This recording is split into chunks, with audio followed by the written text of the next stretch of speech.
آج صبح بارش کے دوران ایک نظر پڑی ایک ٹویٹ کے اوپر جو جناب وجاہت مسعود صاحب نے کیا تھا، اور انہوں نے لکھا ہوا تھا کہ شر پسندوں کے شر سے ڈر کے ان کے گروہ میں شامل ہو جانا یہ بہت بڑا المیہ ہوتا ہے۔ یہ بہت بڑی بات کہی انہوں نے، اور جو ہے وہ اپنا اس پہ پھر تھاٹ پروسیس چل پڑا، تو میں نے کہا میں آپ کو اس میں شریک کروں اور پچھلے سال لے کے جاؤں۔ پچھلے سال کے اندر 2 واقعات ہوئے، ایک 9 اور 10 کو ہوا، 9 اور 10 اپریل کو ہوا۔ وہ میری فلسفی اپنی جگہ پہ قائم ہے کہ مارچ کے اندر جو ہے وہ ٹرانسفر اور تبادلے ہوا کرتے ہیں اور پھر تبدیلی کا آغاز ہو جاتا ہے۔ پچھلے سال بھی ہوا تھا۔ دیکھیے نا، مارچ میں ٹرانسفریں اور تبادلے ہوتے ہیں، پروموشنیں ہوتی ہیں، بہت سارے لوگ اپنے عہدے چھوڑ کے دوسری ذمہ داریوں پہ چلے جاتے ہیں، اور اس کے بعد نئے لوگ جو آتے ہیں ان کی اپنی ترجیحات ہوتی ہیں، وہ خدمات سر انجام دیتے ہیں۔ تو پچھلی دفعہ جب ٹرانسفر اور تبادلے ہوئے تو اس کو دیکھتے ہوئے پی ٹی آئی ڈی ایم نے عدم اعتماد کی تحریک داخل کر دی تھی 8 مارچ کو، اور میرے علم میں تھا کہ شاید 15 دن کے اندر اس کے اوپر کروانا ضروری ہوتا ہے رائے شماری، لیکن تصحیح کی گئی کہ نہیں، 3 سے 7 دن کے درمیان جو ہے وہ ہونا ہوتی ہے۔ تو یہ 14 تک بات نپٹ جانی چاہیے تھی۔ تو 14 تک بات اس لیے نہیں نپٹی کہ بہت سارے لوگ جو ہیں وہ اپنے عہدوں کے اوپر متمکن تھے، انہوں نے جا کے 24 کو چارج چھوڑا، ٹھیک ہے، اور موصوف نے 22 کو کروانے کی کوشش کی عدم اعتماد کی، اور پھر 23 کو کانفرنس ہو رہی تھی اور اس کا بہانہ لگا کہ یہ 28 پہ لے گئے، اور 26 کو سائفر نکال مارا انہوں نے، 28 کو پھر لے گئے اور 28 کو ریجیکٹ کر دی، پھر معاملہ عدالتیں چڑھ گیا۔ 4 اپریل کو عدالت نے وہ فیصلہ ریورس کر دیا، اور ریورس کرنے کے بعد پھر جناب انہوں نے کرتے کراتے 9 اور 10 کی درمیانی رات جو تھی وہ ڈائری اٹھائی اور وہاں سے بھاگ لیے۔ یہ میں نے پوری ٹائم لائن آپ کو بتا دی ہے۔ تو تبدیلی کا آغاز بھی مارچ میں ہی ہوتا ہے، اور تبدیلی کا اختتام بھی مارچ میں ہی ہوتا ہے۔ اس کا سپل اوور امپیکٹ جو ہے وہ اپریل کی طرف چلا جاتا ہے۔ اس دفعہ پھر تبدیلی کا آغاز ہوا ہے، اور آپ نے نظر رکھنی ہے، وڈی پیپسی دی بوتل تے وڈا پیکٹ چپس دا، اور جناب ایک کوٹ پیپسی دا، ایک چپس، ہائے بڑا مزہ آ رہا ہے۔ اس کو آپ نے ذرا نوٹ رکھنا ہے۔ اب آ جائیے وجاہت مسعود صاحب کے اس ٹویٹ کی طرف۔ دیکھیے، بات یہ ہے کہ اس دوران جو سب سے بڑا اور سٹرونگ انسٹرومنٹ ہے جو کہ فیض حمید صاحب بھی استعمال کرتے ہیں اور بھی ان کے کولیگز استعمال کرتے ہیں، وہ ہے انفارمیشن کا۔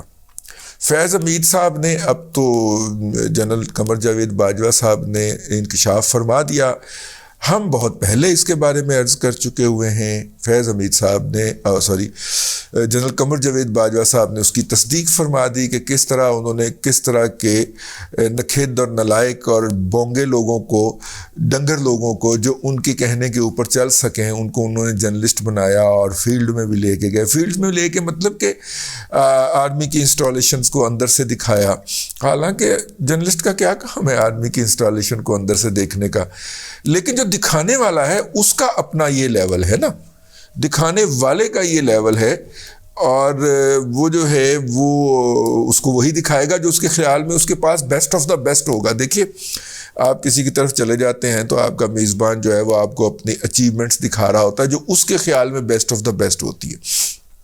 موسٹ آف دا ٹائم میں نے دیکھا ہے کہ وہ آپ کے لیے کسی دلچسپی کا باعث نہیں ہوتی، لیکن آپ تکلفاً کہہ رہے ہوتے ہیں بہت اچھے، بہت یہ تو کمال کر دیا آپ نے، ہاں اچھا جی۔ یہ جو ہوتے ہیں نا، جن لوگوں کے پاس جو ہوتا ہے شخصیت کے اندر کچھ دکھانے کے لیے نہیں ہوتا، گفتگو کے اندر کوئی رچاؤ نہیں ہوتا، تو وہ اس طرح کی اپنی اچیومنٹس دکھایا کرتے ہیں۔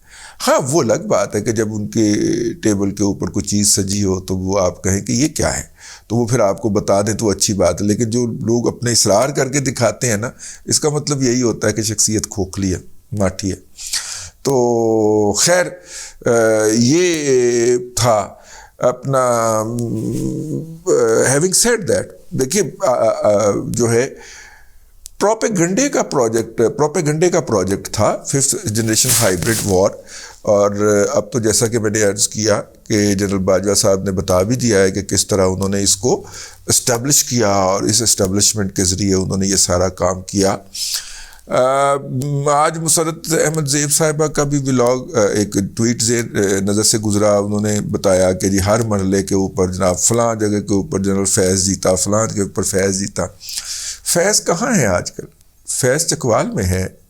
آپی میری بڑی آپی ہیں وہ آپی فیض چکوال میں ہے. فیض سے ملنے گیا تھا صدیق جان.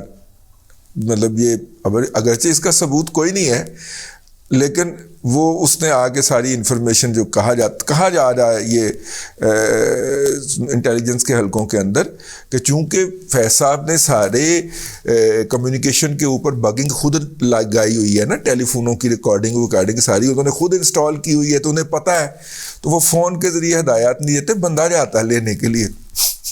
ٹھیک ہے، انفارمیشن لینے کے لیے، ہدایات لینے کے لیے. تو صدیق جان صاحب پہ اپنا جو خفیہ یہ کیا ہوتے ہیں انٹیلیجنس کے سرکل ہیں، وہاں سے ہم نے پتہ کیا کہ یار وہ نکی جی جان سی انہوں کیوں ایویں تسی کی کرنا انہوں ہیرو بنا دیتا ہے. انہوں نے کہا کہ نہیں، وہ ابلاغیات کمیونیکیشن سلسلہ جنبانی کا کام سر انجام دے رہا تھا.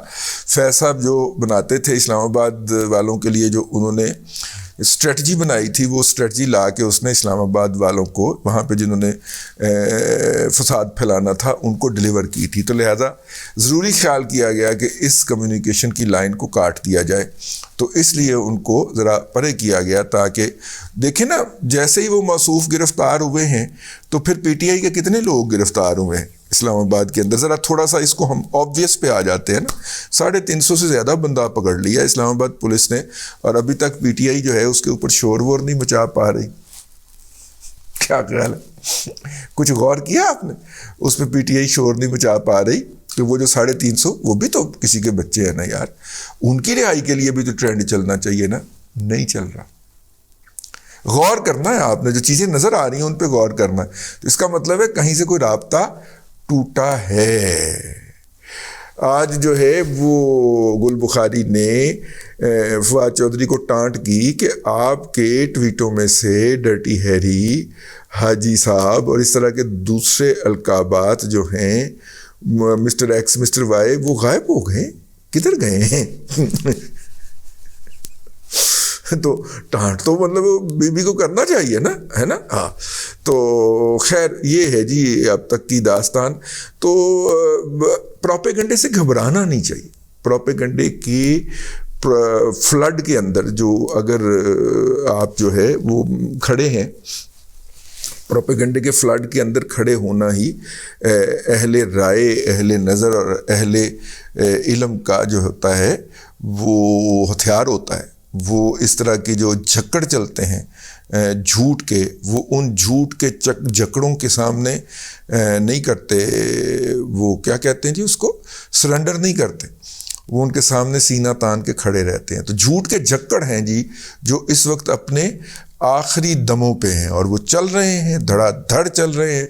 اور جیسے دیکھیے اوریہ مقبول جان صاحب نے 2019 کی جو بارش آئی تھی، جو کہ بہت بڑی بارش تھی، اس میں مینار پاکستان کا جو گراؤنڈ بھر گیا تھا، 2019 یا 20 کی بارش تھی، اس کی تصویر لگا کے کہا کہ جناب محسن نقوی نے میدان میں پانی چھوڑ دیا ہے. حالانکہ پی این این کے جو ایگزیکٹو ڈائریکٹر نیوز ہیں عمران میر صاحب، انہوں نے فوری طور پہ کیمرہ روانہ کیا کہ دیکھا جائے تو کیا ہے. تو وہاں پہ پی ٹی آئی کے جلسے کے سٹیج لگانے کی پوری سرگرمیاں جاری ہیں اور کوئی پانی نہیں ہے اس کے اندر. ہاں جب میں یہ ولاگ کر رہا ہوں اس وقت لاہور میں شدید بارش ہو رہی ہے. اس بارش کا پانی جو ہے وہ یقیناً اسی گراؤنڈ میں جائے گا اور اندرون شہر کے اس علاقے کا تو جاتا ہی اس گراؤنڈ کے اندر ہے. تو وہ جائے گا تو پھر ہو سکتا ہے جتنا کہ گراؤنڈ میں پانی ہو وہی پانی ہو. لیکن اس وقت تک پانی نہیں تھا. میڈیا نے باقاعدہ فلمایا بھی. اور یہ مقبول جان صاحب جو ہیں وہ عمرے پہ گئے ہوئے ہیں. مجھے یہ ان کو ویسے دل تو نہیں کرتا، لیکن زیادہ امکان یہ ہے کہ ان کے عمرے پہ جانے کے بعد ان کا جو ٹویٹر ہینڈل استعمال کر رہا ہے یا کر رہی ہے وہ ایک بدبودار قسم کا بد نسل یوتھیا ہے جو کہ جھوٹ بکی جا رہا ہے، اور اس کی تمام لان تان اور گالم گلوچ جو ہے وہ عوریہ مقبول جان کے حصے میں آ رہی ہے. لیکن عوریہ مقبول جان بھی کچھ کام نہیں ہے ویسے بائی دا وے، ٹھیک ہے نا. بندہ عمرے پہ جاتا ہے یار ان چیزوں سے ذرا تھوڑا سا ڈسکنیکٹ ہی ہو جائے، لیکن نہیں، ٹھیک ہے، وہ ڈسکنیکٹ ہو جائے تو یوتھیا کیا ہوا. تو خیر، اس لیے یہ دیکھیے پھر اپریل کے بعد نومبر آیا. نومبر کے اندر کیا کیا اصحاب کی جنگ نہیں لڑی گئی، کیا کیا جنگ نہیں ہوئی. اور اصحاب کی جنگ جو تھی وہ نواز شریف جیت گیا، اور نواز شریف نے میرٹ کے اوپر چیف آف آرمی سٹاف لگوا لیا. اور یہ سارے جو اپنے آپ کو مائنڈ گیم کے ماسٹر کہہ رہے ہیں، جو عمران خان جلوس لے کے پہنچ گیا تھا پنڈی، ٹھیک ہے نا، یاد ہے نا، اور کہا تھا کہ میں یہ آرمی حافظ صاحب کو آرمی چیف نہیں لگنے دوں گا، اور آرمی چیف تو صرف فیض حمید کو لگوانا چاہیے. تو مسرت آپی لگوا لیا تھا اس نے، ٹھیک ہے نا. چکوال بھجوا کے واپس آیا عمران خان اس کو، ٹھیک ہے نا، اس نے نہیں لگوایا. تو پھر اس کا مطلب کیا ہے؟ اس کا مطلب یہ ہے کہ وہ اصحاب کی جنگ نہیں جیتتے، وہ صرف میڈیا کے اوپر جنگ جیتتے ہیں. تو میں پھر وہی بات دہراتا ہوں وجاہت مسعود صاحب کی، برائی کے شر سے ڈر کے برائی کے ساتھ مل جانا زندگی کا بہت بڑا المیہ ہوتا ہے. اور پروپیگنڈے کے جھگڑوں میں بھی اپنی بات کہتے رہنا، اگرچہ اس کے لیے بہت حوصلہ چاہیے اور بہت کم لوگوں کے پاس اتنا حوصلہ ہوتا ہے.